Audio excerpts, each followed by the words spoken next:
हिचकी आला.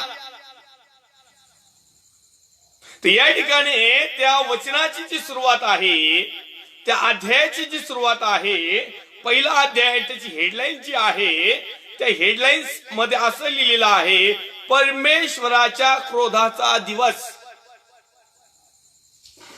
The judgement day. न्यायाचा दिवस, क्रोधाचा दिवस, दंडाचा दिवस, बक्षिसाचा दिवस, वितरण सोहळा. त्याचप्रमाणे त्याला आणखीन काय म्हणतात, 10वीचे पोरं जे वर्षभर जातात आणि मग शेवटच्या दिवशी निरोप समारंभ. हो, हा निरोप समारंभाचा दिवस आहे. काय नाचायचं ते नाचा निरोप समारंभाच्या दिवशी. पुढं समजत काय होतंय ते बघ. परमेश्वराच्या क्रोधाचा दिवस. आम्ही सध्या परमेश्वराच्या क्रोधाच्या दिवसाच्या मध्ये आहोत. आजही परमेश्वराने म्हणावा असा क्रोध त्याचा प्रकट केलेला नाही, परंतु परमेश्वर त्याच्या क्रोधाच्या दिवसाबद्दल पूर्वसंकेत देत आहे. त्याच्या क्रोधाचा दिवस येण्याच्या अगोदर परमेश्वर त्याच्या योजना लोकांपर्यंत पोहोचवत आहे. त्याच्या क्रोधाचा दिवस येण्याच्या अगोदर परमेश्वर वचनाच्या माध्यमातून दर्शन देत आहे, दृष्टांत देत आहे, स्वप्न देत आहे, रहस्य प्रकट करत आहे, भविष्यवाणी करत आहे, रेव्होल्युशन देत आहे. त्याच्या योजना तो सांगत आहे. हे एक प्रकारे भविष्यवाणी आहे. आजकाल लोकांना कसं वाटतं माहिती का, डोळे बंद केले, थोडेसे अन्य भाषेत प्रार्थना केली, असं इकडे तिकडे जरा थोडेसे हावभाव केले, जरा खैसून आरडलो, 2-4 काटकुळ केली आणि जर म्हटलं ना, परमेश्वराने मला भविष्यवाणी केलेली आहे आणि मी तुमची भविष्यवाणी करतो. मग एखादी बहिणीविषयी भविष्यवाणी, एखाद्या घराविषयी भविष्यवाणी, एखाद्याच्या प्रॉपर्टी विषयी भविष्यवाणी, एखाद्याच्या आरोग्याविषयी हिलिंगची भविष्यवाणी, एखाद्याचा विजा मिळेल त्याची भविष्यवाणी, एखाद्याचा बंगल्याचं गाडी काम न होत त्याची भविष्यवाणी, एखाद्याचं कोर्टात काम असलं तर त्याची भविष्यवाणी. परमेश्वर अशा लुथऱ्या भविष्यवाणी कधीच देत नाही. ह्या लुथऱ्या भविष्यवाणी आहेत, ह्या पोट भरू भविष्यवाणी आहेत, ह्या खोट्या भविष्यवाणी आहेत, ह्या लोकांना फसवणाऱ्या भविष्यवाणी आहेत, ह्या नरकाकडे नेणाऱ्या भविष्यवाणी आहेत. म्हणून सावधान माझ्या बिलवास भावांनो, बहिणींनो, देवाच्या सेवकांनो, अशा खोट्या प्रोफेट पासून, अशा खोट्या भविष्यवाण्यापासून, अशा कपटी कामदारापासून आणि त्यांच्या टीम पासून आणि त्यांच्या शिक्षणापासून कृपया सावध असा. अन्यथा तुम्ही यामध्ये जर इन्व्हॉल्व झाले तर तुम्ही नरकदंडाच्या भागीदारी असाल. मग मात्र म्हणायचं नाही. त्या ठिकाणी देखील पास्टर राजू आल्हाटचे शब्द आठवतील. या ठिकाणी तो लिहित आहे, परमेश्वराच्या क्रोधाचा दिवस. मी भूपृष्ठावरून सर्व काही निखालस नाहीसे करीन. हे अख्खं भूपृष्ठ लोकांनी खराब करून टाकलंय असं परमेश्वराचं म्हणणं आहे. आम्हाला वाटतं भूतल एकदम स्वच्छ झाले, सुंदर झाले, काय सुंदर सुंदर ठिकाण आहेत, काय मोठमोठे मॉल आहेत, किती मोठे मोठे दिसणाऱ्या फिरण्यासाठी जे ठिकाणं आहेत किती आहेत. तो म्हणतो मी हे सगळं भूपृष्ठावरून निखालस आणीन, नाहीच करीन. मी दुपारी एक व्हिडिओ पाहिला फेसबुकला, युक्रेन मधला होता. असा जबरदस्त तिथं सीन होता ना, एकदम जबरदस्त. मी आतापर्यंत असं सीन पाहिला नाही कुठल्याच देशामध्ये. असा इतका दुर्मिळ आणि इतका सौंदर्यवान आणि मनाला अंतकरणाला मोहून टाकणारा परमेश्वराची निर्मिती. पण आज त्याच युक्रेन मध्ये अशा प्रकारची भयानक परिस्थिती चालू आहे की त्या ठिकाणी मढ्यावर मढे पडत आहेत. लोक आपला जीव कसा वाचवावा याकडे लक्ष आहे. कारण परमेश्वराच्या क्रोधाचा दिवस आलाय. तो कधी, कुठं, केव्हा, कसा निर्माण होईल आणि कुणाच्या माध्यमातून निर्माण होईल त्याचं मात्र काही गणित नाही. त्याच्या गणिताच्या योजना परमेश्वराने आम्हाला सांगून ठेवल्या, पण आम्ही काय त्याच्याकडे लक्ष देत नाही. जर बायबल सांगताना राज्यावर राज्य उठत तर दोन्ही राज्यांनी जखमारी नीट करायची ना, दोन्ही देशाने नीट नेटकं थांबायचं ना, असू द्या कुठलाही देश. जर पवित्र शास्त्र, धर्मग्रंथ किंवा परमेश्वराचं वचन सांगताय ना की मी क्रोधाच्या दिवशी कुणाचीच काही केल्या जाणार नाही, आणि आम्हाला तो पूर्वसंकेत देतो, परमेश्वराच्या योजना देतो की तो म्हणत आहे की राज्यावर राज्य उठेल, देशावर देश उठतील, मरी येतील, घातक आजार निर्माण होतील, सगळ्या गोष्टी होतील. मग होतील तर याला बचावासाठी एवढं मोठं सायंटिस्ट आहे, एवढी मोठी डॉक्टरीन लाईन आहे, मग इथं काय भुसे भरलेत का? देवाच्या वचनानुसार आम्हाला बदल करण्याची गरज आहे. कारण परमेश्वर जी काही योजना करतो ती बंद पण करतो. परमेश्वर जो प्लॅन करतो, जर आमचं जर जीवन त्याला आवडलं तर तो प्लॅन कॅन्सल देखील करतो. आम्ही पाहिले की निनिवे शहराला सुवार्थ सांगण्यासाठी योनाला पाठवलं. त्या अगोदर परमेश्वरनी आम्ही पाहिलं की नहूमच्या ग्रंथामध्ये की परमेश्वरने आगाऊ काही योजना सांगितल्या होत्या, पण त्या लोकांचं पाप इतकं भयानक झालं. शेवटी परमेश्वरने शेवटची ट्राय केली योनाच्या माध्यमातून आणि निनिवेला त्याला पाठवलं. आणि त्या लोकांनी त्यावेळेस पश्चाताप केला, म्हणून निनिवे शहर गंधक आणि अग्नीपासून वाचलं. आजही आमचं जीवन असंच आहे. देशाचं, राज्याचं, सांसारिक सगळ्या ठिकाणी आम्हाला ह्याच प्रकारच्या गोष्टी आहेत. पवित्र शास्त्र किंवा एखादा जो उतार आहे किंवा सुंदर विचार किंवा सुविचार किंवा चांगलं सजेशन हे नेहमी तुमच्या आणि माझ्या फायद्याचं असतं. असं काही नाही की पवित्र शास्त्रातलं बाकीचं जगातलं काही फायद्याचं नाही, जगातलं देखील फायद्याचं आहे.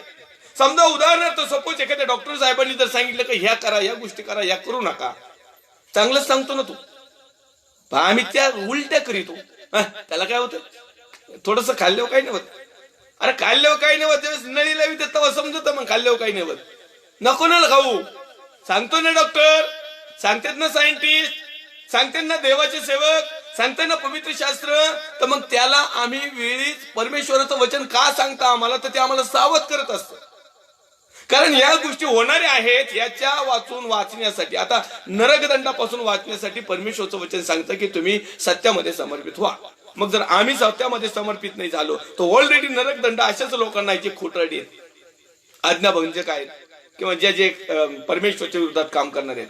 म्हणजे थोडक्यात परमेश्वरच्या वचनाच्या माध्यमातून तुम्हाला आणि मला परमेश्वर आज सांगत आहे की परमेश्वराने ठरवलेलं आहे की मी भूपृष्ठावरून सर्व काही निखालास नाही करीन, असे परमेश्वर म्हणतो. आता काय काय करीन या ठिकाणी लिहिलेलं आहे, मी मनुष्य व पशु नष्ट करीन. कोण कोण? पहिला नंबर मनुष्याचा. कारण मनुष्य क्षणभंगुरी, मनुष्याला कसं जगायचंय एक वेळेस त्या पशुला समजत आहे कसं जगायचं, जनावराला, हिंस्र पशूंना. मी मनुष्य व पशु नष्ट करीन, नष्ट नाहीसे करीन. का करीन? काय केलं यांनी? आज ज्या परमेश्वराने त्याच्या प्रतिरूपाचा ज्या मनुष्याला निर्माण केलं, आज तोच मनुष्य त्या निर्माणकर्त्याच्या ऐवजी निर्मितीच्या पाठीमागे लागला.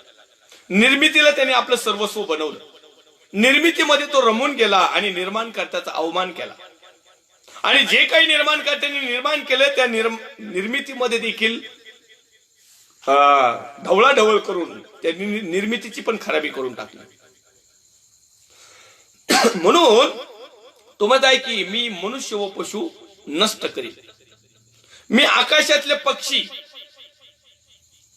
समुद्रातले मासे, दुर्जन व त्यांचे अडथळे नाही तसे करीन.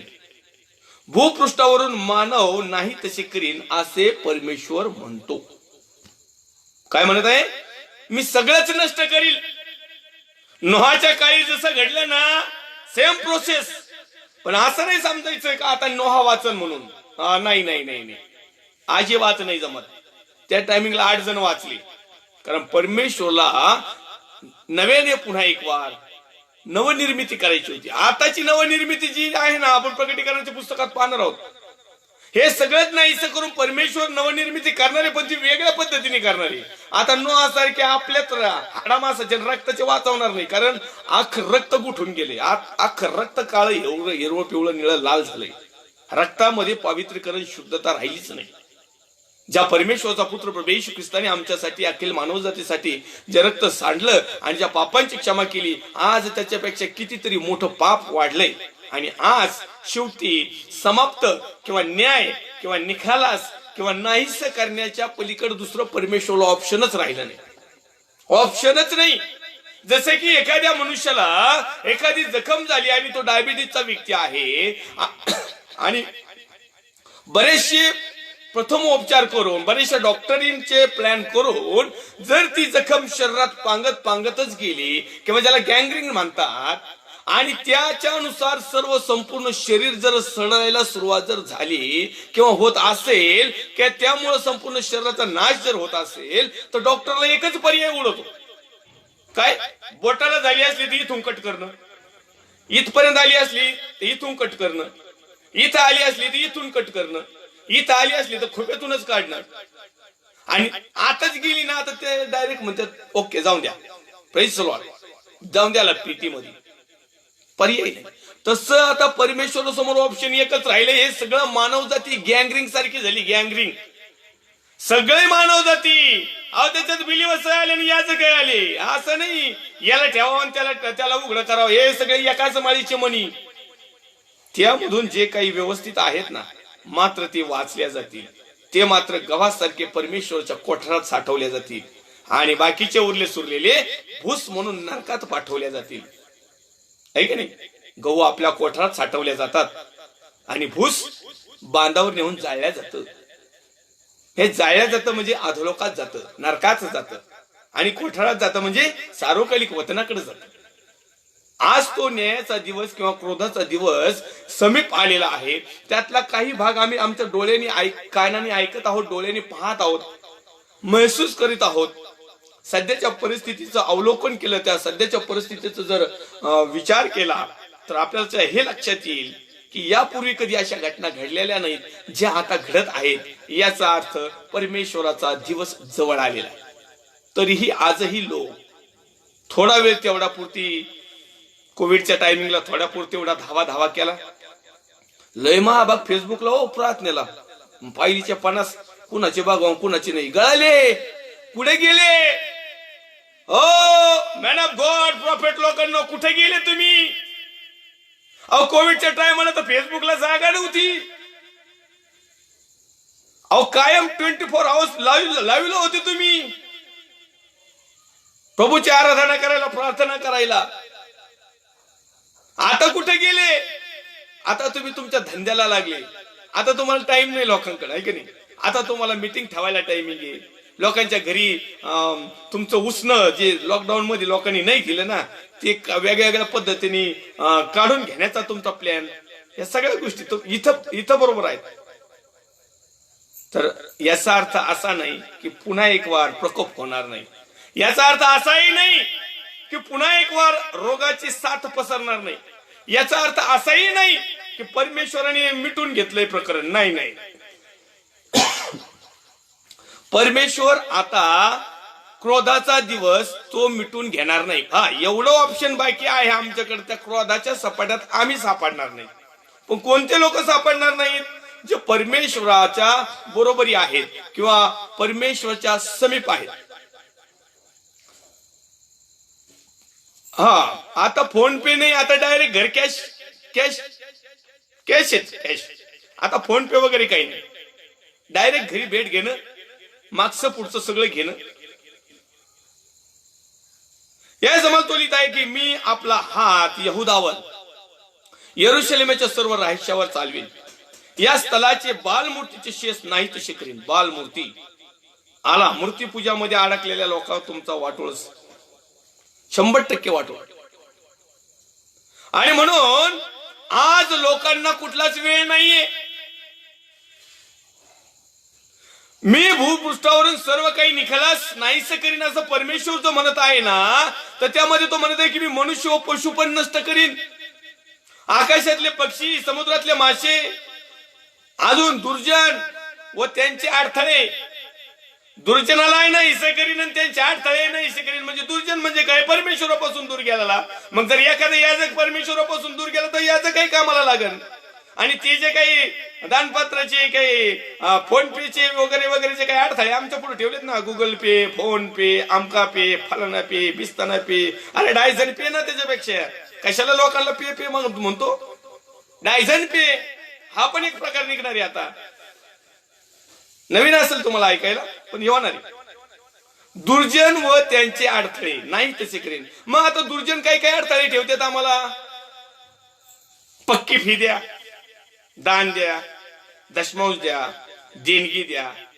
बस झालं ना बाबा, पावत्या फाडा. अरे बस ना दादांनो, मीटिंग ठेवली, अरे मग आमच्या उपकाराला ठेवली का?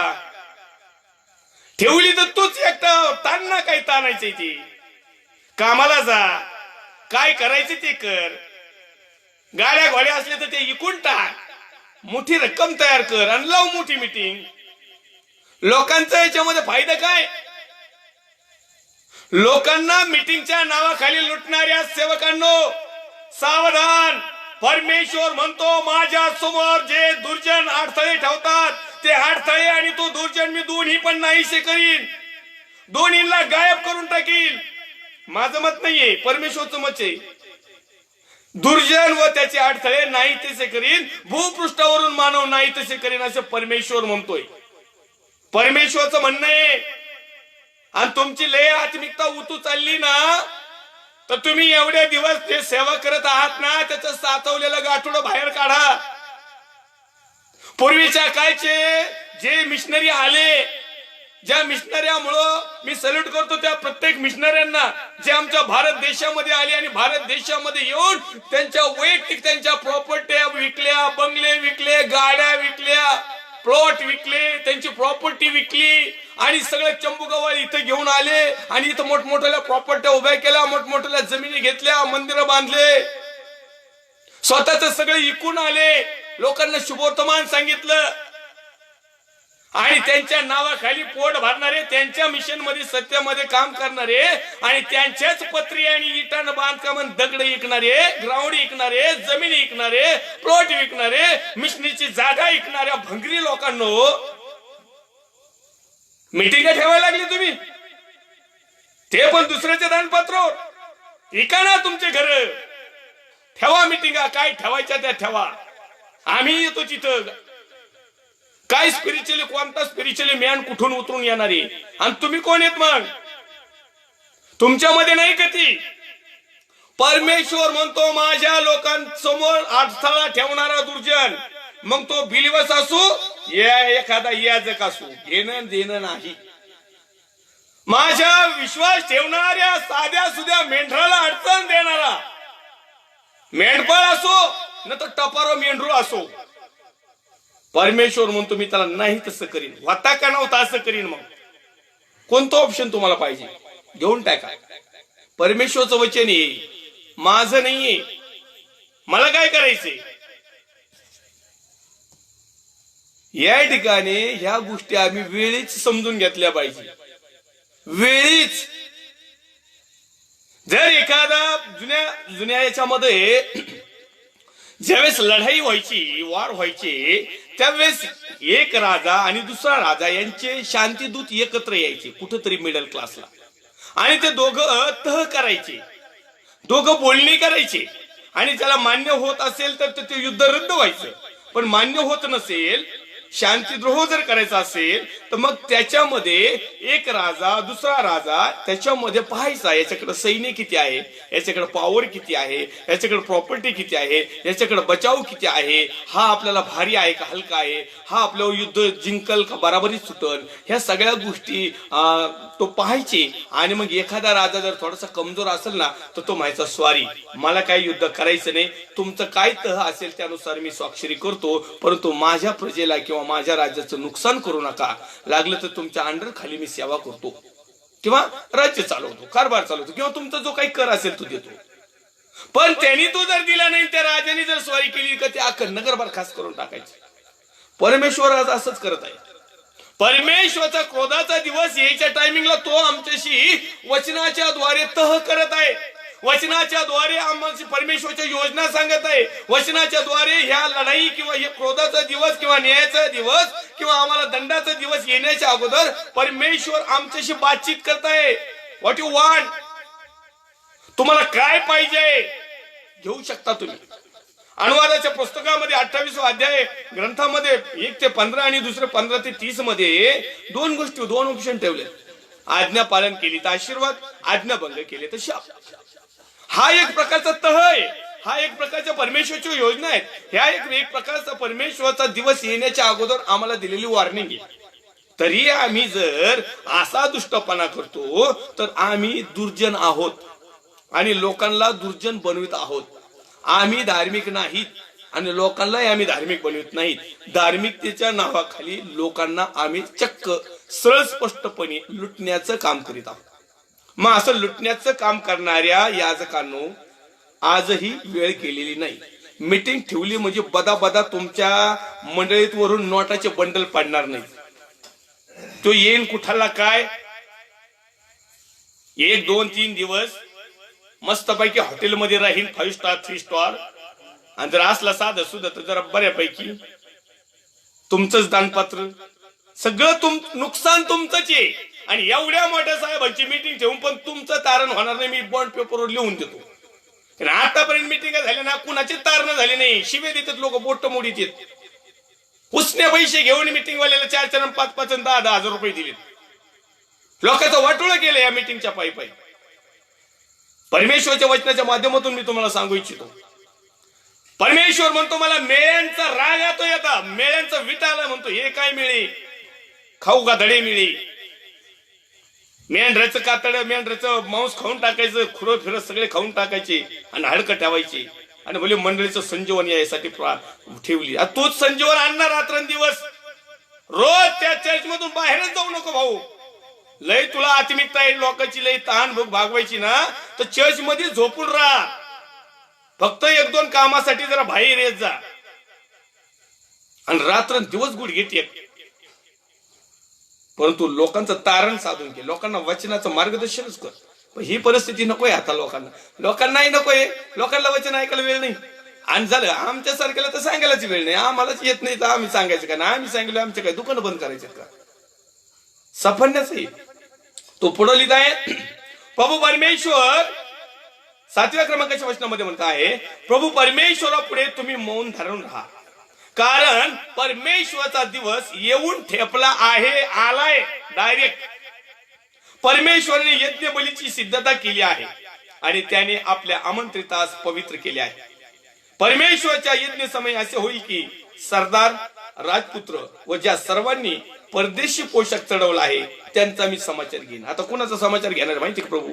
पहिला तडाखा, पहिला टोला पास्टर राजू आल्लाटला.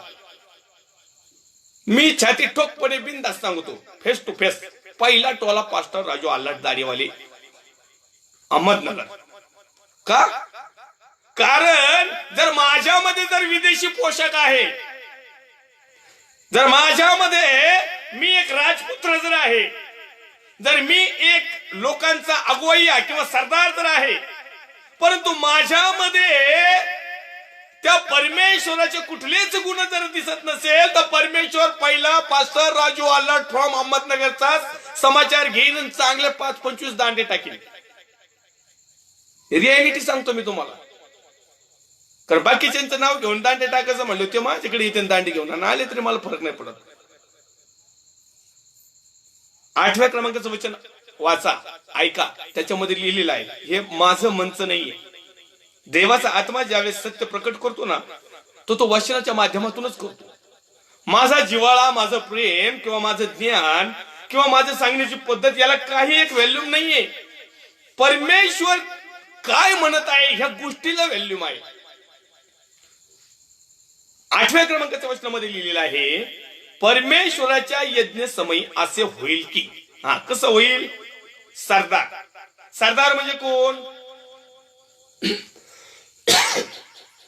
सरदार म्हणजे मुहय्या करणारा, लिडरशिप, एक ताकदवर व्यक्ती, एक मान्यवर व्यक्ती, एक प्रतिष्ठित व्यक्ती, ज्याच्या पाठीमागे 10-5 लोक आहेत, असा त्याला म्हणतात सरदार. प्रमुख म्हणजे जरा मोठं टपुरं मेंढरू. आपल्या मंडळीत असतं ना एखादं टपुरं मेंढरू, जे पाळकाजवळ लय बॅगा उचलीत असतं. 1-2 असते टपुरी अशी येडकी असते ती. त्यांच्याशिवाय पाळकांचं याचकाचं पानच हलत नाही, अशी टपुरी असतात ना, हे सरदार. किंवा मग याजक धरा, राजपुत्र. आता राजपुत्र म्हणजे कोण? आम्ही स्वतःला म्हणतो ना, आम्ही राजपुत्र आणि राजकन्या आहोत. बर, जेवढे विश्वासणारे लोक म्हणतात ना आम्ही राजपुत्र आणि राजकन्या आहोत, आणि जेवढे विश्वासणारे लोक आहेत ना, जे सरदार बनलेले आहेत, आणि जेवढे हे विश्वासणारे लोक आहेत ना, ज्यांनी परदेशी पोशाख चढवला आहे, त्यांचा मी समाचार घे. पहिले 3 लोक म्हणजे कुठून आला? शेवटी देवाच्या घरात काम करणाऱ्या पासूनच आला का नाही? मग आम्ही हे अनेक वर्षापासून हेच सांगतो आम्ही की परमेश्वराचा ज्या वेळेस क्रोधाचा दिवस येईल, न्यायाचा दिवस येईल, दंडाचा दिवस येईल, बक्षिसाचा दिवस येईल, कोणताही दिवस येऊ तो त्याच्या घरातूनच तयार करणार, तो त्याच्या घरच्यालाच पहिले चेक करणार, त्याच्या नावाचा महिमा आणि गौरव करणाऱ्यालाच पहिले चेक करणार, त्याच्या नावावर विश्वास ठेवणाऱ्यालाच तो चेक करणार. आणि का चेक करणार? यांना एकदा चेक केलं का बाकी उरलेले आखे नरकात. आणि जर यांच्यापैकी चेक करता करता हे नरकात गेले तर गेले नरकातच. स्पष्टरित्या आहे, वचनात कुठल्याही प्रकारचे खाडाखोड नाही. तर यामध्ये तो स्पष्ट लिहित आहे की परमेश्वराच्या यज्ञ समयी असे होईल की सरदार, राजपुत्र व या सर्वांनी परदेशी पोशाख चढवलाय. कुठला? परदेशी, विधर्मी, जगातला, माया बाजार, उल्हासनगर, त्यांचा मी समाचार घेईन.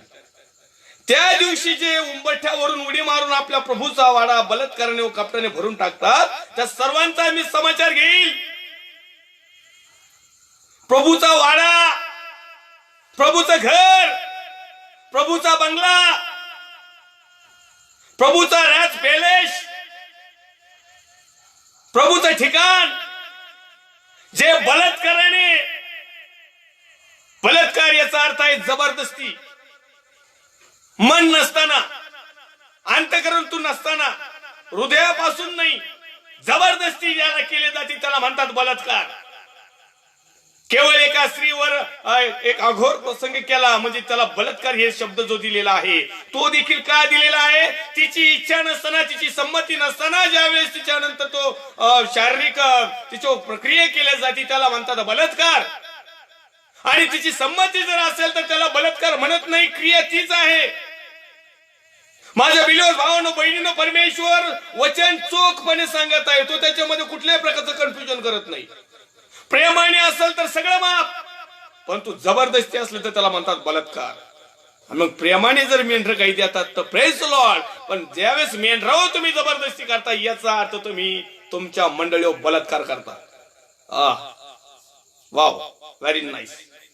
हे रेव्हलेशन, हे याला प्रकटीकरण म्हणतात. आम्ही म्हणतो नाही पाळक साहेब तुम्ही चुकीचं, अरे काय चुकीचं सांगतो? बलात्कार या शब्दाचा अर्थच असा आहे की जबरदस्त, इच्छा नसताना. मग काही लोकांची इच्छा नाही बुवा आता दानपात्र द्यायची, तुम्ही का त्याच्यावर तुम्ही जबरदस्ती करता? तुम्हाला द्यायलाच पाहिजे, दिलंच पाहिजे, तुमच्यासाठी आहे, तुमचीच आध्यात्मिक उन्नती करायची, मंडळीला वाढवायचं. अरे तुला काय एवढं, त्याला नाही द्यायचं दानपात्र, जा. तुला दशमांश नाही द्यायची, देणगी नाही द्यायची, तुम्ही पावती नाही फाडायची, तुला मीटिंगला पैसे नाही द्यायची, का तू का डोकं चालवतो जादा? याचा अर्थ तू बलात्कार करतो, प्रत्यक्ष अप्रत्यक्ष. आणखीन दुसरं मी ऑप्शन सांगतो तुम्हाला. ह्या परमेश्वरच्या योजना इतक्या काही अद्भुत आहेत आणि इतक्या काही अंतःकरणाला खोल टोचून जाणारं संपूर्ण जगातलं जे जीवन आहे ना आमचं संपूर्ण धुवून काढणार आहे प्रत्येक बाबतीमध्ये. असं नाही, सगळ्या गोष्टी याच्यामध्ये लिहिलेल्या आहेत, पण मनुष्याला त्या सांगण्यात आलेल्या नाही. तो म्हणतो व्यभिचाराचं पात्र. जो कोणी एखाद्या स्त्रीकडे कामुक्षेने पाहतो, त्या नजरेने पाहतो, त्याला व्यभिचार म्हणतात. नुसतं पाहिलं. आणि जो तो मनामध्ये ठेवितो त्यालाही व्यभिचारच म्हणतात. मग असाच बलात्काराचा पण प्रकार आहे. मनातून, अंतःकरणापासून, जबरदस्तीने. या गोष्टी आम्ही समजून घेतल्या पाहिजे. ते लोक बरोबर भूलथापा घालून तुम्हाला बळी पाडतात. तुमचं एखादं रेव्होल्युशन सांगितलं का तुम्ही झालेच बॉसे, फुगलेच, चढलेच हरभऱ्याच्या झाडावर, आणि तुम्ही त्याच पात्रतेचे, तुम्हाला हे वाचता येत नाही. आणि जरी समजलं तर तुम्ही ते समजून घेत नाही. आणि जरी समजलं तर तुम्ही इकडे तिकडे लोकांकडे पाहतात.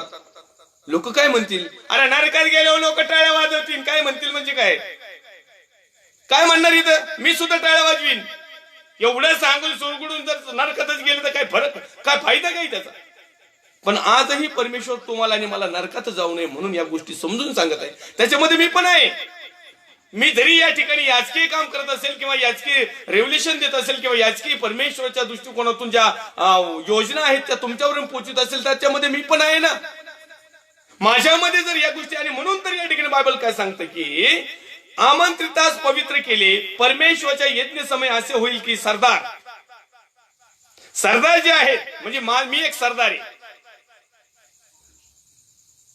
राजपुत्र मी एक राजपुत्र आहे, व ज्या सर्वांनी परदेशी पोशाख चढवलाय. आम्हाला कोणता पोशाख पाहिजे? आत्म्याचा, तारणाचा, वचनाचा, आहे की नाही? स्पिरिच्युअल क्लॉथ, एक पवित्र शुद्ध तलम तागाचं वस्त्र परिधान केलेले, निष्कलंक निष्कपट आत्मिक परिषद. परदेशी पोशाख म्हणजे जगाचा पोशाख, जगातल्या सगळ्या घाण खून खेली खुशाली. परदेशी पोशाख या विषयावर बायबल सांगत नाही. हा पोशाख तुमचा कसाही असू द्या, त्यालाही काही लिमिटेशन आहे. आता ते ज्याला समजून घ्यायचे ते घेऊ शकतात. पण मुळात आमचा आत्मिक देहाचा जो पोशाख आहे, ज्याला म्हणतात वचन, ज्याला म्हणतात सत्यता, ज्याला म्हणतात पवित्रता, ज्याला म्हणतात शुद्धता, ज्याला म्हणतात मन, ज्याला म्हणतात परमेश्वरच्या लायकी पात्रते, तो जो पोशाख आहे तारणाचे वस्त्र. कोणतं? तारणाचे वस्त्र. आमचं तारणाचे वस्त्र आम्ही काढून टाकले. आम्हाला लई तकलीफ होती. तारणाचे वस्त्र काढून टाकले. तारणाचे वस्त्र काढून टाकले ना आता मारणाचे वस्त्र घातले. नुसते जगातले वस्त्र परिधान केले. हे घ्यायचे, ते घ्यायचं, ते घ्यायचं. अरे बाबा घ्या ना, पण तारणाचे वस्त्र पण तेवढे वापरा ना. आणि म्हणून तो म्हणतो की पहिला जर मी समाचार कुणाचा घेईल ना तर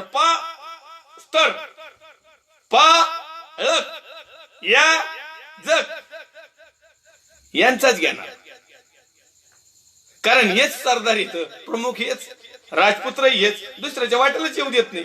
विदर्भी लोक म्हणतात का मी राजपुत्र राजकन्या आहे, ते काही त्याला माहितीच नाही. आम्ही म्हणतो आम्ही ख्रिस्ती लोक, आम्ही विश्वासणारे लोक, आम्ही बिलिव्हर्स लोक, आम्ही चर्चला जाणारे लोक, आम्ही नामधारी लोक, आणि आमचाच पोशाख खरा. आणि झाले जगातल्या पोशाखाचं तर विचारायचंच नाही.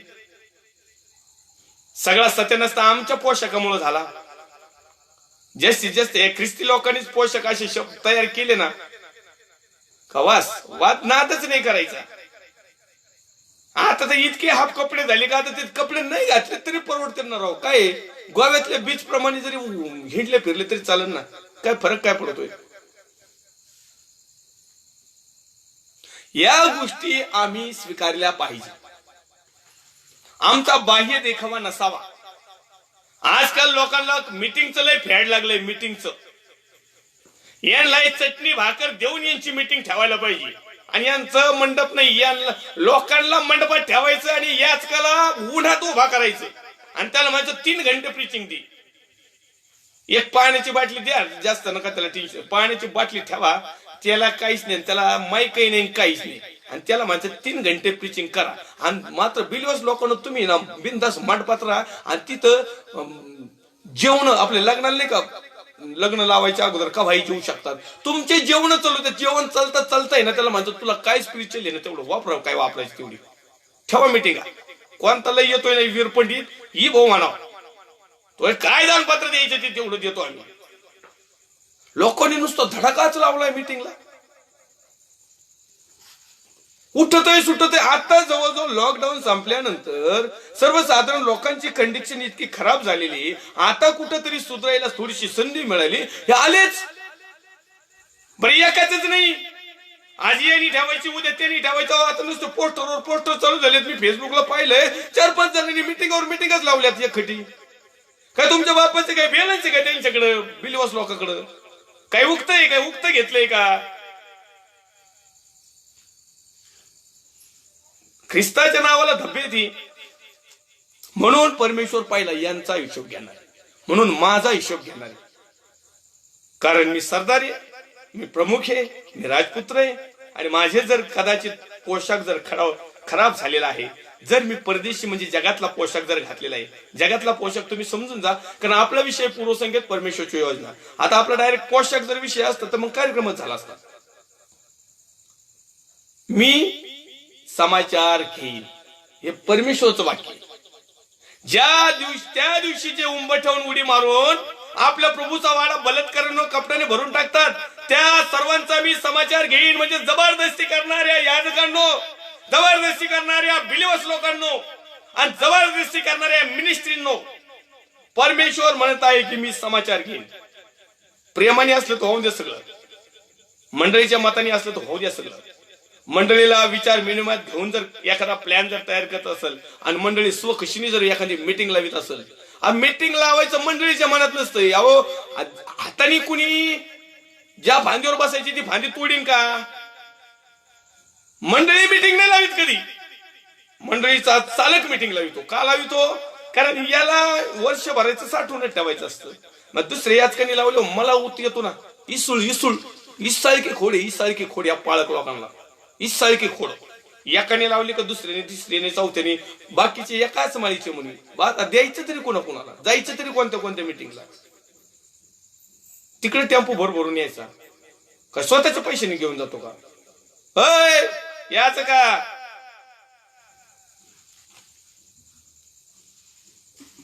त्या दिवशी मासळी दरवाजातून ओरडण्याचा आवाज येईल, दुसऱ्या पेठेतून आक्रंदन होईल, टेकड्यावरून मोठा धडाका उडेल असं परमेश्वर म्हणतो. मग तशीच्या रहिवाशांनो आक्रंदन करा, कारण कनानाचे सर्व लोक नाश पावले आहेत, चांदीने लादलेले सर्व नाश पावलेले आहेत. त्या समय असे होईल की मी दिवट्या घेऊन यरूशलेमेची तपासणी करील व जे खाली गाळ असलेल्या द्राक्ष रसासारखे मंदावले आहेत आणि आपल्या मनात म्हणतात की परमेश्वर बरे करीत नाही व वाईटही करीत नाही, असा एक महाभागाचा प्रकार आहे, त्यांचा मी समाचार घेईल. परमेश्वर बरे करीत नाही वाईटही करीत नाही. मग तुमच्यावर जेव्हा धाड पडन ना, असं विचार असणाऱ्या लोक आहेत. एक तिसरा पंथ आहे असा, ते म्हणते परमेश्वरच्या हातात काही नाही, आपल्या हातात आहे. मग तुम्हाला समजून काय होतंय ते. त्यांचा माल लुटला जाईल. काय होईल? त्यांचा माल लुटला जाईल. त्यांची घरे उजाड होतील. ते घरे बांधतील पण त्यात वसणार नाहीत. घर बांधता तुम्ही पण त्यात वसणार नाहीत. द्राक्षीचे मळे लावतील पण त्यांचा द्राक्षरस पिणार नाहीत.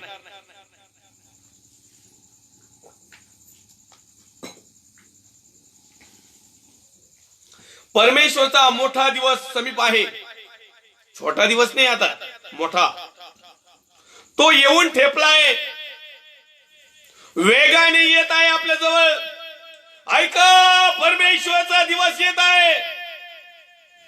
माझ्या बिलीवर्स भावांनो, बहिणींनो, आई वडिलांनो, देवाच्या सेवकांनो, परमेश्वरचा दिवस येत आहे. परमेश्वरचा क्रोध येत आहे. परमेश्वरचा न्याय येत आहे. परमेश्वर तुम्हाला दंड देण्यासाठी, नाश करण्यासाठी येत आहे. परमेश्वर तुम्हाला सुधारण्यासाठी तुम्हाला आता संधी दिलेली आहे.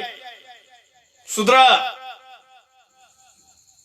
मला पण आहे, मला पण म्हणतो हे याचका सुधर. तिथे वीर दुःखाने ओरडत आहेत. परमेश्वरचा दिवस आला ना, किती बलाढ्य वीर असू, किती लढवई असू, किती ताकदवर असू, दुःख ओरडत आहे. हा संतापाचा दिवस आहे.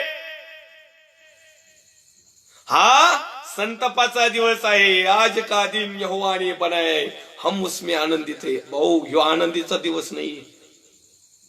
गीत गातो आपण, लय भारी वाटत आपल्याला, पण तसं काही वागत नाही आपण दररोज, है की नाही?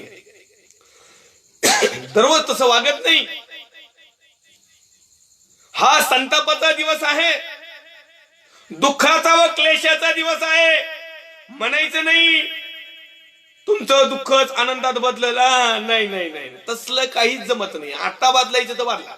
आता तुमचं दुःख आनंदात बदलन, पण जवळ तर तोपर्यंत तुम्ही ताठरमानेने जर निघले, तोपर्यंत तुम्ही बलात्काराने जीवन जगले, तोपर्यंत जर तुमच्या अंगावर परदेशी पोषक सापडला, तोपर्यंत तुम्ही मूर्तीपूजेचे अडकले, तोपर्यंत जर तुम्ही दुर्जनासारखा जर व्यवहार करू लागले, मग त्या दिवशी तो दिवस तुमच्यासाठी संतापाचाच असेल. त्यांच्या अशा प्रकारचं जीवन जगणाऱ्या लोकांचा तो दिवस त्यांच्यासाठी दुःखाचाच असणार आहे. तो दिवस त्यांच्या क्लेशाचाच असणार आहे. तो दिवस त्यांच्या विद्वासाचाच असणार आहे. तो दिवस त्यांच्या उजाडीचाच असणार आहे. तो दिवस त्यांच्यासाठी अंधकाराचाच असणार आहे. तो दिवस त्यांच्यासाठी उदासीनतेचा असणार आहे, तो दिवस त्यांच्यासाठी अपघातात असणार आहे, तो दिवस त्यांच्यासाठी निबिंड अंधकाराचाच दिवस असणार आहे. नॉट अ लाईट, प्रकाशाचा नसणार असं सफन्य म्हणतंय, असं देवाचं वचन सांगतंय. आणि मी ते तुमच्यापर्यंत ऐकवतो, कारण तुम्हाला काय बायबल वाचायला वेळ नाही आणि बाकीच्यांना याच्यासाठी आलेल्याला सांगायला टाइम नाही. आणि हे सांगून मग ते अवघड होईल. म्हणून हे ग्रंथ काय वाचित नाहीत कोणी. नाही तुमच्यापैकी कोणी वाचलं असलं तर कमेंट करा बरं. करा आता, बऱ्याच दिवसाची तुम्ही विश्वासणारे आहेत, वाचलं काही करा कमेंट. म्हणजे मी तुमचं खच्चीकरण करत नाही किंवा तुम्हाला कमी लेखित नाही. तुम्ही माझ्यापेक्षा श्रेष्ठ आहात, पवित्र आहात, शुद्ध आहात, तुम्ही देवाच्या खास लोक आहात, जवळचे आहात, हे मी मान्य करतो. पण तुम्ही वाचलंय काही? तुम्हाला कुणी हे सांगितलंय का? तुमच्या याजक साहेबांनी. आता तुम्ही बिलिव्हर्स आहात म्हणजे कुठल्या तरी चर्चला अटेंडच असणार ना. 5-50 वेळेस तर मीटिंगला तुम्ही खर्च केलेलेच असणार ना. दानपात्र देणगे, दशमांश पावत्या सांगितलं का त्यांनी? अरे मग सांगतच नाही तर बोलू तर कशाला? सरळ सरळ हिशोब. बायबल पुन्हा एकदा वाचो. 15वा वचन.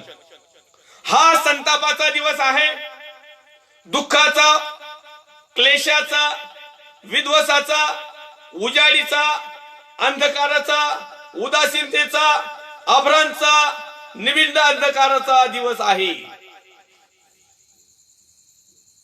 फायद्याचा नाही, नफ्याचा नाही, आनंदाचा नाही, हर्षाचा नाही, उल्हासाचा नाही, नाचण्या गाण्याचा नाही, लय खुश होण्याचा नाही, सुखाचा नाही, समाधानाचा नाही, ऐश्वर्याचा नाही, शांतीचा नाही. तर हा दिवस अशा प्रकारचा आहे की परमेश्वराचा संतापाचा दिवस आहे. परमेश्वर संतापणारी. आणि तुमच्यावर संतापला, माझ्यावर संतापल्यानंतर आमच्या जीवनामध्ये दुःखच असणार. बरं इथं झालं तर ठीक आहे हो, पण अनंत काळासाठी जर आमच्यासाठी जर दुःख असेल, अनंत काळाचा जर आम्हाला क्लेश असेल, अनंत काळामध्ये जर आम्ही विध्वसामध्ये असेल, अनंत काळामध्ये अंधकारात जर असेल, अनंत काळामध्ये आम्ही निबिंड जर अंधकाराच्या दिवसात जर सापडलो, तर हे केवढ्यात जायचं? मग इथं थोडा वेळ दुःख त्रास सहन जर झाला, काय 5-25 वर्षे, 50 वर्षे, 60 वर्षे, 70 वर्षे, तर पुढे तर प्रकाश आहे ना. पण इथेही अंधार नाही ना. आम्ही जर प्रामाणिकपणे जीवन जगलो तर अंधार नाही. आम्ही ज्यावेळेस प्रामाणिकता सोडतो त्यावेळेस आमच्या जीवनात अंधार येतो. मग तो याजक असो या बिलिव्हर्स असो, जगातला कुठलाही असो, ज्यावेळेस तो एखादा नियम तोडतो त्यावेळेस त्याच्या जीवनामध्ये हा प्रकार चालू होतो. तुम्ही कुठल्याही क्षेत्रामध्ये असा, तुम्ही वैद्यकीय क्षेत्रामध्ये असा, तुम्ही सायन्स मध्ये असा, तुम्ही जगातले असा, तुम्ही राजकीय असा, तुम्ही धार्मिकतेमध्ये असा, तुम्ही सांसारिक जीवनामध्ये असा, तुम्ही कुठेही असा, ज्यावेळेस तुम्ही तुमचं पद सोडता, ज्यावेळेस तुम्ही तुमचा विश्वसुपणा सोडता, ज्यावेळेस तुम्ही तुमची नैतिकता सोडता, ज्यावेळेस तुम्ही तुमचं सत्य सोडता, ज्यावेळेस तुम्ही अन्याय करायला सुरुवात करता, बलात्कार करायला सुरुवात करता, व्यभिचार करायला सुरुवात करता, दुष्ट करायला, खोटापणा सुरू करता आणि सगळ्या प्रकारच्या गोष्टी करायला सुरुवात करताना, तो दिवस, त्या दिवसापासून परमेश्वर आमच्या जीवनात आम्ही स्वतःहून अंधार घेतो. तुम्ही प्रामाणिकपणे काबड कष्ट केले, प्रामाणिकपणे जर जीवन जगले, तो दिवस तुमचा जगातला कदाचित अंधकारचा असेल, कदाचित एखाद्या दिवस खायला नाही मिळणार, पण सार्वकालिक वतनाचे मात्र वाटेकरी असेल. हा तुम्ही एखाद्याला लुटून जर बिर्याणी केलेली असली, तुम्ही त्या दिवशी खाता, पण ही बिर्याणी ना नरकात निचरण. एवढं अधिक स्पष्ट आणि ताडण झालेल्या शब्दामध्ये तुम्हाला वचन भेटणार नाही. कारण असे लोक बोटावर मोजण्यासारखे आहेत. आणि ते आता तुम्हाला फ्री मध्ये आहे ना, स्वीकारून घ्या, स्वीकारून घ्या, जमा करून घ्या, हृदयात ठेवा आणि इतरांपर्यंत पोहोचवा. आणि जसा प्रसंग येईल हे वचन तुम्हाला आणि मला सपोर्ट करेल की त्या प्रसंगामध्ये आम्ही कसं जीवन जगलं पाहिजे. खोट्याला खोटंच म्हणायचं, खऱ्याला खरंच म्हणायचं. तिथं माया मोह जाळ काही कामाचा नाही. तू मी कोण आहे, मी कोण आहे याच्याशी काही मतलब नाही. जे सत्य आहे ते सत्य आहे. आणि म्हणून या ठिकाणी येणाऱ्या दिवसाविषयी सफरण्याच्या ग्रंथामध्ये परमेश्वरचं वचन लिहित आहे. 16व्या वचनामध्ये लिहित आहे, तटबंदीच्या नगराविरुद्ध व उंच बुरुजाविरुद्ध रणशिंगाचा व रणशब्दाचा हा दिवस आहे. शेवटी लढाई होणारच. आता तर आध्यात्मिक लढाई तर चालूच आहे, दुष्टाची आणि सत्याची, खोटा आणि याची. परंतु वास्तविकरित्या जगामध्ये देखील या प्रकारच्या गोष्टी होत आहेत. रणशिंग वाजत आहेत, रण शब्द वाजत आहेत. एक राज्य, एक देश एकमेकाविषयी आता कुरघोडी करून परत एकदा पुढं फुसफुस करीत आहेत. 17व्या वचनामध्ये लिहितंय, मी माणसावर संकट आणीन. परमेश्वर म्हणतोय, मी माणसावर संकट आणीन. आता माणसावर परमेश्वर संकट आणीन म्हणल्यानंतर या संकटामधून वाचण्यासाठी तुम्हाला काही आहे का नाही ऑप्शन? तुम्ही हे करू शकता का नाही? आता परमेश्वरने सरळ सांगितलं, मी तुमच्यावर संकट आणीन. मग आता या संकटामधून वाचण्यासाठी तुम्ही स्वतःच सेल्फ गायडन्स म्हणजे सेल्फ प्रोटेक्शन करू शकता का नाही? मग ह्या गोष्टी कशातून मिळतील? ह्या गरजेच्या आहेत. याजक साहेब म्हणून ह्या लोकांना शिकवा की ज्या वेळेस अशा प्रकारची परिस्थिती येईल, माझ्या लोकांनी कसं असावं, मंडळीच्या लोकांनी कसं असावं, विश्वासणाऱ्या लोकांनी कसं असावं, याजकांनी कसं जीवन जगावं, जगातल्या लोकांनी कशा प्रकारचा प्रतिसाद द्यावा, कशा प्रकारे परमेश्वराच्या क्रोधापासून वाचलं जावं. केवळ नामधारी किंवा केवळ जगाला आवडणाऱ्या गोष्टी सांगून लोकांच्या डोळ्यात तुम्ही धूळ फेकिता, धूळ राख आंधळ करीत आहात. आंधळ. आज वाचूया आंधळ्याचा एक रेफरन्स परत, सपन्याचा ग्रंथ अध्याय क्रमांक 1 आणि वचन क्रमांक 17 मध्ये पुन्हा एक वार वाचूया. मी माणसावर संकट आणीन. पहिला मुद्दा, ते आंधळ्यासारखे चालतील. आंधळा कसा चालतो? असा चाच पडत चालतो ना, आंधळ्यासारखं. काही समजणार नाही, डोळे असून आंधळे. काय करावं काय नाही. संकट ज्यावेळेस येईल ना, त्यावेळेस मार्ग संपले जातात. ते आंधळ्यासारखे चालतील. याला कारण काय? का चालतील ते आंधळ्यासारखे? असं काय प्रॉब्लेम झाला? तर पवित्र शास्त्र, परमेश्वरचं वचन त्याच लाईन मध्ये उत्तर देतोय. कारण त्यांनी परमेश्वर पाप केले आहे. दिस इज ओरिजिनल रिझन. हे प्रमुख आणि सत्य कारण आहे की हे आंधळ्यासारखे का चालतील, यांच्यावर संकट का येईल, यांच्यावर निबिंद अंधकार का येईल, हे उदासीनतेचा दिवस का राहील, हा दुःखाचा व क्लेशाचा दिवस का राहील, दुःखाने का ओरडतील. कारण त्यांनी, तुम्ही, मी आणि जगाने परमेश्वराविरुद्ध पाप केलंय. परमेश्वराच्या विरुद्ध. त्याचे रक्त धुळीसारखे व त्याचे मांस विष्ठेसारखे फेकतील. विष्ठा. पवित्र शास्त्रामध्ये असे खतरनाक शब्द प्रयोग केलेला आहे ना, सेम टू सेम. जर त्याचा ओरिजिनल अर्थ जर सांगितलं ना, तर तुम्ही म्हणाला बाबा काय अर्थ आहे का काय. पाठीमाग आपण विष्ठेबद्दल पाहिलं होतं. गायीच्या शेणाच्या ऐवजी माणसाच्या विष्ठेवर त्याला याजकाला म्हटलं होता जेवण तयार करून खाय. हो, खतरनाक आहे. असे शब्द सांगितलं तुम्ही, बापरे याजक पास्टर असे बोलतात. अरे इथं लिहिले दादा, हो मला काय करायचंय, पण तुम्ही वाचलं नाही, तुम्हाला सांगितलं नाही, आणि त्याचा अर्थ काय कळाला नाही.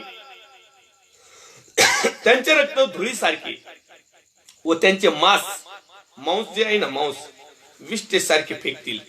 असे तुकडे तुकडे करून फेकतील. परमेश्वराच्या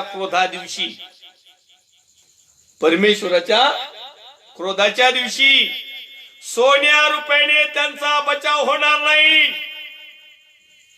लय आता तुम्ही सोनं रुप तयार केलंय, लय सोन्या रुपयाच्या मागे लागलेत, आणि याच्यासाठी तुम्ही मंडळीचा नाश केला. याच्यासाठी तुम्ही मिटिंगा भरवतात. पण ज्या दिवशी परमेश्वराचा पुत्र प्रभू येशू ख्रिस्त येईल, ज्या दिवशी परमेश्वराचा क्रोधाचा दिवस येईल, ज्या दिवशी तो परमेश्वराचा मोठा दिवस येईल, ज्या दिवशी परमेश्वर आमच्या पापाप्रमाणे या समाला ताडण करायला सुरुवात करील, त्यावेळेस परमेश्वराच्या क्रोधा दिवशी तुम्ही जमवलेल्या सोन्या रुपयाने तुमचा बचाव होणार नाही. काय तोळे जमवायचे ते जमवा, काय पैसे जमवायचे ते जमवा, काय प्रॉपर्टी करायची ती करा, काय बंगले बांधायचे ते बांधा, काय फॉरेनला जाऊन यायचं ते जा, काय बँका भरायच्या तेवढ्या भरा. परंतु याद राखा, परमेश्वराच्या क्रोधाच्या दिवशी तुमच्या सोन्या रुपयाने तुमचा बचाव होणार नाही. कोविड मध्ये ज्यावेळेस दुकानं बंद होते, भाजीपाला बंद होते, घ्यायचं ना बायकोच्या गाड्यातलं डोरलं खायचं, आहे का नाही? बाहेर पडलं का दांडके पडत होते ना, कपडे खायचे, टायकोट खायचा, एखादा शेजारचा प्लॉट आहे त्याच्यातली माती खायची. ही सत्यता आहे.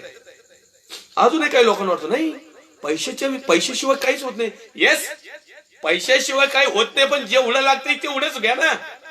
आम्हाला माहिती, जगाला माहिती, प्रभूलाही माहिती. प्रभूकडे आलते, प्रभूकडे देखील आले, म्हटले प्रभूजी कैसराला कर देणं योग्य आहे का अयोग्य आहे? प्रभू येशूकडे पण आलते ना, महाभाग वर्गणी मागायला, कर मागायला, पावती फाडायला आलते ना प्रभू येशूकडे पण. मग प्रभू येशूला वरून आले तर आले, वरून म्हटले प्रभूजी कैसराला कर देणं, म्हणजे तो राजा होता कैसर, शासक, कैसराला कर देणं योग्य आहे की अयोग्य आहे? तो म्हटलं एक काम करा, कराचं नाणं मला दाखवा. पहिले नाणं दाखवा काय ते. मग त्यांनी नाणं दाखवलं. त्या नाण्यावर म्हणे याच्यावर मुखवटा कुणाचा आहे, छाप कुणाचा आहे? ते म्हणे हा कैसराचा आहे. मग तो प्रभू येशू म्हटलं कैसराचं ते कैसरला द्या, देवाचं ते देवाला द्या. आणि स्वतः त्याच्या शिष्याला सांगितलं जा तिथं गळ्याला टाक, एक मासा लागेल, त्या माशाच्या पोटात एक कॉईन सापडन, एक नाणं सापडन, आणि ते देऊन टाक. कर बुडवायचं नाही. तेवढाच प्रभूला पण याचे विषय. आता प्रभू येशू ख्रिस्ताचा ज्यावेळेस सेवा कार्य चालू होतं त्यावेळेस अनेक स्त्रिया त्यांच्या पैशा अडक्याने प्रभूची सेवा करायची, तेवढ्या पुरत्यात. प्रभूने डबल घेऊन कमराला बांधलं नाही. तर तुम्ही आहे त्यात समाधानी राहा. परमेश्वरामध्ये आत्मिक उन्नती करा, म्हणजे बाकीचे जे काही तुम्हाला डबूला लागत आहे ना ते मिळेल ना. प्रभू म्हणत नाही ना तुम्हाला नको म्हणून, पण तुम्ही केवळ याच्याच मागे जर लागले ना, मग मात्र ज्या दिवशी तो दिवस येईल, कारण त्यावेळेस लोक या डबुल्याच्या मागे लागत आहेत, या सोन्या रुपयाच्या पाठीमागे लागतात आणि परमेश्वराला सोडून देतात. त्यावेळेस ज्या दिवशी परमेश्वराचा क्रोधाचा दिवस येईल, त्यांच्या सोन्या रुपयाने त्यांचा बचाव होणार नाही. कशाने? त्यांच्या सोन्या रुपयाने. कधी? क्रोधाच्या दिवशी. मग बरेचसे लोक महाभागाशी ते मग क्रोधाच्या दिवशी बघूनच आता तर आपला बचाव होतोय ना आता पैशा पाणीनी, मग आता याच्याच मागे लागा. अरे पण तुम्हाला काय माहितीये क्रोधाचा दिवस कधी येणार आहे? तो आलेला आहे. कधी बसन, कधी येढा येईन आपल्यावर, कधी बसन आपल्यावर सांगता येत नाही. म्हणून सुधरा, सांभाळा स्वतःला. या जगाच्या जीवन जगत असताना जगाचे ते जगाला देऊन टाका, पण त्याचबरोबर परमेश्वराचं ते परमेश्वराला देखील द्या. ह्या तर परमेश्वराच्या योजना आहेत. परमेश्वराच्या क्रोधा दिवशी त्यांचा सोन्या रुपयाने त्यांचा बचाव होणार नाही. त्याच्या ईर्षेच्या अग्नीने, परमेश्वराच्या ईर्षेच्या अग्नीने सर्व देश भस्म होईल, कारण तो देशातील सर्व रहिवाशांचा अंत करील आणि तोही एकाएकी करील. वन टाइम, चान्सच नाही. ये आयवून ये बाबवून अख्खा डायरेक्ट फिनिश. हे परमेश्वरचं रेव्होल्युशन आहे. ही परमेश्वरची योजना आहे. हा परमेश्वरचा संकल्पना आहे. या परमेश्वराने त्या ठिकाणी दिलेल्या गोष्टी आहेत. ह्या आमच्या तुमच्या जगाच्या मानवतेच्या तारणासाठी दिलेल्या आहेत, बचावासाठी दिलेल्या आहेत. येणाऱ्या दिवसामध्ये आम्ही कसे सुरक्षित राहू, आमचं कसं तारण होईल यासाठी दिलेलं आहे. आणि म्हणून ह्या गोष्टी स्वीकारणं खूप महत्वाचं आहे. जेवढे स्वीकारतील, जेवढ्यांनी ह्या गोष्टी स्वीकारल्या, याचा अर्थ असा समजून जायचा की तेवढे लोक स्वर्ग स्वीकारला. जेवढ्यांनी या गोष्टी नाकारल्या तेवढ्यांनी समजून जायचं की आपण नरक राज्यामध्ये एंट्री मारली आहे की नाही. या समाला आपला वेळ झालेला आहे आणि आपल्याला प्रार्थना विनंती आहेत. संगमनेर मधून एक गायकवाड कुटुंबासाठी आई आहे आणि डॉक्टरने त्यांना सांगितलेलं आहे की तुम्ही काही राहू शकत नाही, परंतु त्या आईने विश्वास ठेवलेला आहे आणि ती आई, तिला उत्तम असं आरोग्य मिळावं आणि त्या संगमनेर मध्ये देवाच्या नावाचा महिमा आणि गौरव व्हावा, एक मोठी साक्ष निर्माण व्हावी म्हणून प्रार्थनेत आठवण ठेवा. लोणीमध्ये आहे, पीएमटी हॉस्पिटलमध्ये एक भाऊ आहे, आणि आश्वीमध्ये आहे संगमनेर. तर त्यांचाही परमेश्वरने ताबा घ्यावा, त्यांचं ऑपरेशन कॅन्सल करावं आणि टोटली त्या ठिकाणी परमेश्वरचा गौरव व्हावा. त्याचप्रमाणे रमेश पोकळे बीड मधून आहेत, त्यांना त्यांच्या जीवनामध्ये देवाने अद्भुत काम करावं, त्यासाठी देखील प्रार्थना आठवून ठेवा.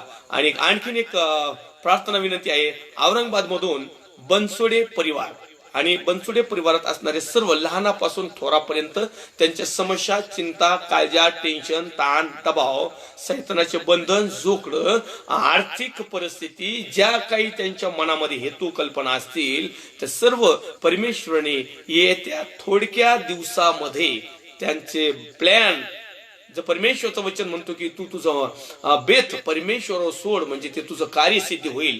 तर या बनसोडे परिवाराच्या प्रत्येक गोष्टीमध्ये कार्यसिद्धी व्हावी, लोणीमध्ये कार्यसिद्धी व्हावी, संगमनेरमध्ये कार्यसिद्धी व्हावी.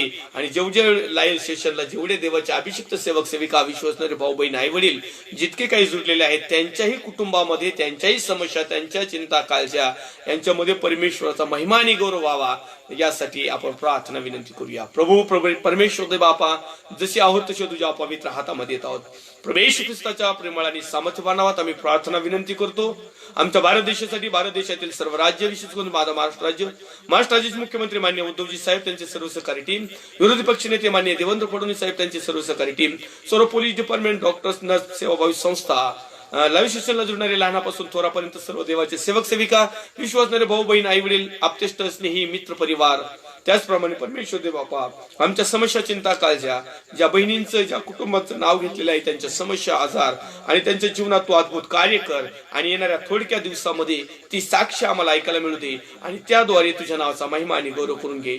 भारत देशातील मिलिटरी फोर्स जवान, कमांडोज, त्यांचे कुटुंबीय, त्याचप्रमाणे भारत देशातील सर्व शेतकरी वर्ग, त्यांचा समस्या तुझ्या पवित्र हातामध्ये येतो. आमची सेवा आशीर्वादित कर. अनेक ठिकाणी सत्य सांगण्यासाठी परमेश्वर देव, तुझी इच्छा असल्यास छोट्या मीटिंग्स लाव, यासाठी की अनेक लोकांपर्यंत सत्य पोहोचावं. म्हणून परमेश्वर दे बापा, माझा देखील तू उपयोग करून घे, आणि मरणाच्या टोकापर्यंत तुझं सत्य वचन प्रकट करावं. म्हणून आणखीन आणि आणखीन वचनाचं रेव्होल्युशन, सत्य जे लोकांचं परिवर्तन करणारे, अशा प्रकारचा सद्बोध, ज्ञान, शिक्षण तुम्हाला तू दे, आणि त्याद्वारे अनेकांचं तारण व्हावं, आणि आम्ही प्रत्येकाने तुझ्यामध्ये वाढावं, अशी देखील कृपा कर.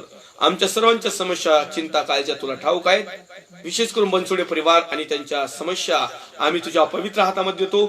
परमेश्वर देव बाप्पा, ज्या अंतकरणात आहेत, ज्या ओठावर आहेत, त्या तू पूर्ण केल्यास त्याबद्दल तुझे आभार मानस. उपकार स्तुतीसह उद्धारक जो होता, जो आहे, जो येणार आहे, त्या नाझरेतकर येशूच्या नावात छोटीशी प्रार्थना मागतो, स्वर्गीय पित्यात होई. आमीन. प्रभु रक्त की जय, प्रभु रक्त की जय, प्रभु रक्ताचा जय जयकार असो. आमीन, आमीन, आमीन. Praise the Lord. Thank you. God bless you.